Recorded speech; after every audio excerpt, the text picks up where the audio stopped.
She's pregnant. This will be her third baby. Wow. She's working real hard, being very healthy. And that shows that how when you see things of this nature, we take it for granted. But it shows the amount of work that goes into the care and the facilities you have created. Because like humans, if you're not going to be really able to, how should I put it, be able to be productive and reproduce if you're not healthy, in a sound environment that psychologically, emotionally, and mentally you're doing well. So the staff in the animal care and our veterinary staff has created an environment whereby Kiki, this will be her third baby with Katambu, who is also the father of Kira and Kamani. Gorilla gestation period is 8.5 months, and therefore it is expected that Kiki will give birth between late September and December. To celebrate the pregnancy, we are planning a baby shower to be held on September 10th to the 12th. Throughout the 3-day, the zoo will collect baby items from local non-profits, Room to Grow. So we're collaborating with Room to Grow on the local non-profits that provide supplies and parenting skills to expectant parents. And so we are asking guests who come to our baby shower to do like they will do when they go to a human baby shower, to bring a baby item for humans, and we'll donate them to Room to Grow, and therefore they'll be able to help to provide for more service to kids within the community. So we're pretty excited about that. Don't forget, you can visit us on our website, which is franklinparkzoo.org, and get more information about that. Okay. Wow. So Kiki's really populating the zoo. I guess that's a good thing, you know, keep the numbers up. This is not really planned. It's just part of the natural cycle. As I said before, when we see behaviors such as this, it says we have been successful in assimilating and recreating an environment that the gorillas are comfortable in it, so that the whole lifestyle or behavior is typical. And this is very typical of gorillas in the wild. Okay. Now, I know the zoo has had a bunch of birthdays for some animals and also some exhibits. Yes, you asked me some tough questions here. I know. Yeah, well, like we said. And then we had the zoo teens, right, which has been pretty exciting. Right. Well, Kiki and Keke are celebrating their birthdays on August 8th. Kiki turns 29 on August 23rd. Wow. So on August 29th, there'll be a gorilla party here at the Franklin Park Zoo for both gorillas. That's an exciting thing we do each year. A number of individuals come on out and we have a little celebration for the animals. We also had one of our a giraffe birth recently. We also had recently also one of our flamingos birth at the zoo. So there's lots of exciting things taking place currently. Again, we get excited about this. We do not intentionally try to have them reproduce, but by taking care of them well, medically, and also providing the environment that they feel comfortable within, these things just naturally happen. And what that says to us that we are playing an important part, because most of these animals that reside within the zoos are endangered.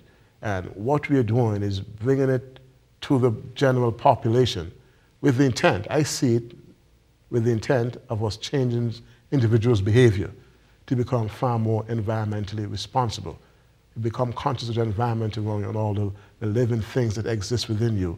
It forces you to take some responsibility in terms of what it is you can do to preserve some of these things for the future. Okay. Wow. So it seems like a lot's going on in the summer for the zoo. There's a hell of a lot.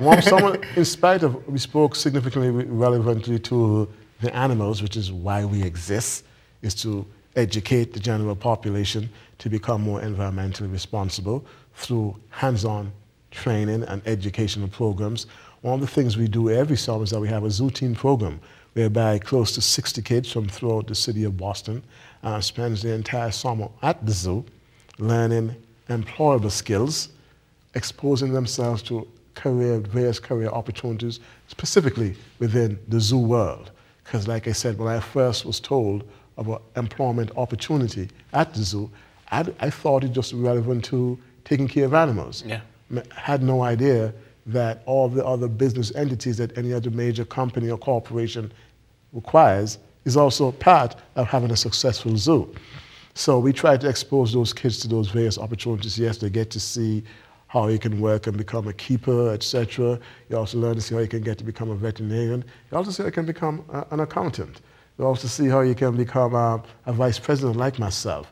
Things of those nature. So all the various jobs that are part of our general society, even security work, things of that nature, great customer service skills. They get to shadow employees throughout the time that they're there and specific trainings to expose them to career opportunities in general and get them job ready specifically for zoos as well. Now I know also while we were talking a little bit, in the summertime a lot of activity goes on at the zoo. I mean birthdays are probably all year round, but there's you know, sleepovers at the zoo, there's zoo That's camp, right. That's right. There's zoo camp which is aimed for kids from 6 to 12 years old, which we see it as also technically sometimes some refer to as extended daycare. But what it does is that families who have kids between the age of 6 to 12, throughout the summer when school is closed, it can become problematic for working families. And so therefore we provide a safe, fun place for the kids to come, whereby they can be engaged in ongoing educational, fun activities, so the parents can go to work, know that they're in a safe environment, and they're at the zoo for the entire day, where they learn various things about the zoo, fun, engaging activities. Sometimes you see them playing games, etc. There are various programs whereby they work with the animal care staff. So it's a fun, rich experience for the zoo camp at the zoo. And there's a host of variety of programs. I urge anyone who have not been in touch with the zoo to visit us on www.zoonewengland.com, and there are a variety of things that you would learn about what it is we do and how we do it.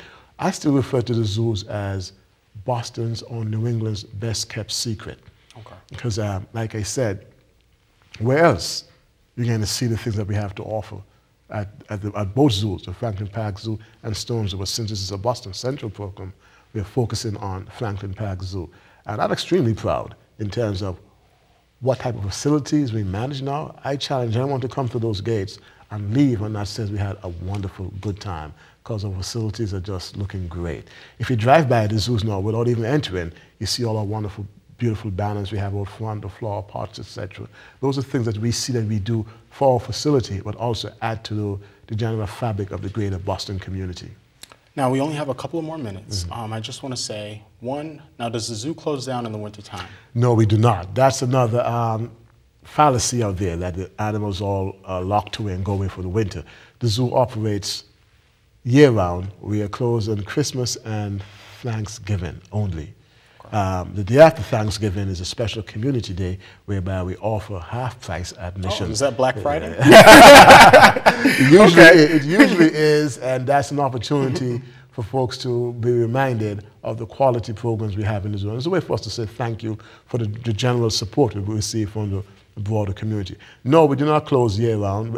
In the winter, we open year-round. Most of our animals are weather-hardy. For instance, the lion, which folks think is originated in Africa, is an African lion, will not, but no, he's weather-hardy. He's out in the middle of the winter, sometimes making a lot of noise, waking up the people in Seaver Street, reminding us of who he is, etc., etc. Right. So while the visit is not as vast as it is in the winter, in the summer, we still have a quality experience, because the tropical forest in itself is worth the price of admission. That's enclosed.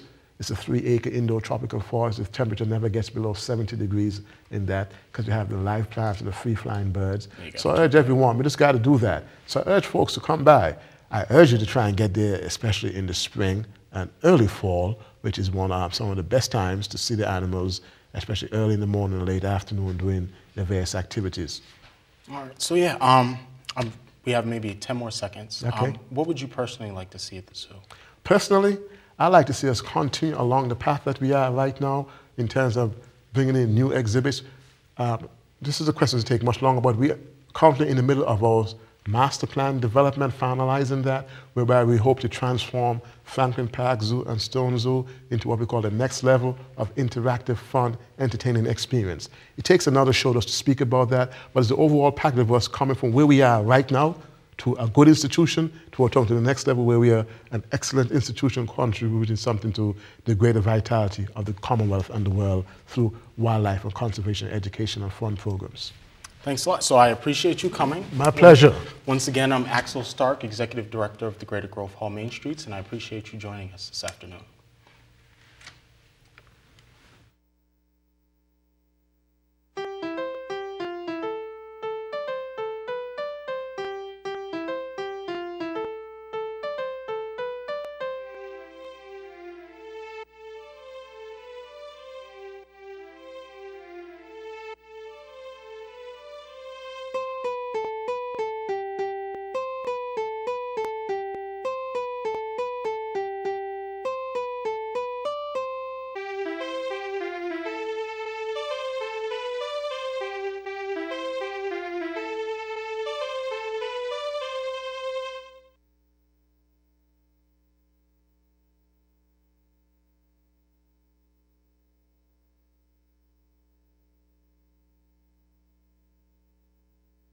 You